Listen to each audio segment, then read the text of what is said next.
really don't have anyone saying it's all e-commerce or it's all brick and mortar.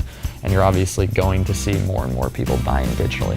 You know, I think brick and mortars have a lot of assets that online retailers don't, in terms of the stores they have, the ability to interface person to person with customers, pickup points. They have local presence.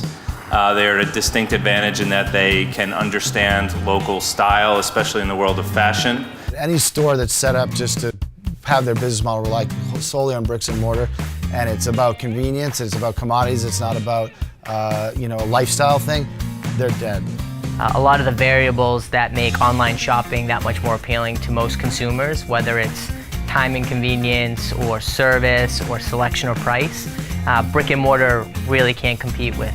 You look at Warby Parker or Bonobos, what they're doing is they're bringing their online experience into a store, which is a really neat concept, and then people who go there talk about the experience.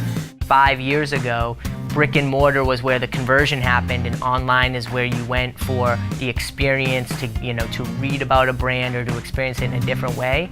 And more, I think that's shifting, where online becomes the vehicle for the transaction, as well as those other things, but retail has to continue to evolve and become more and more experiential. People of my generation, I would say 30 and below as well, they don't even really want to go shopping unless there's some really compelling experience to experience. Shopping is boring. So I think showrooming is particularly pervasive in categories where the brand name, the model number, these things become well known. Television's maybe a poster child for that. In the past, consumers didn't have at their fingertips the ability to get reviews, to get better pricing, and to put the retailer in that competitive mindset while they're in your location. We're moving more and more towards a vertical model where we're doing a lot of manufacturing of our own stuff that's not going to be available anywhere else. So, and that's important because of showrooming, right? Because if you can go anywhere and then find a million options for it online, well, you kind of lose your uniqueness, and it's going to be a race to the bottom. So, my personal view is I don't think that all retail companies should necessarily strive to be global businesses. I think certain types of retail lend itself to that. But I think if you want to be, a major retailer doing a couple $100 million or more, you're going to have to start thinking about selling to the whole world eventually.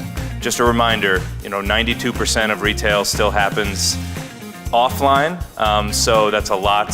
That's a lot of share for online retailers to steal. I think if you just look at it, people say, well, 8% of retail sales are online. That's quite a lot. On one hand, it's quite a lot when it was 15 years ago, but on the other hand, I think 20 to 30% is in sight for the next decade. I mean, at the end of the day, there's going to be a massive, massive increase in the amount of purchases online over the next 5 years.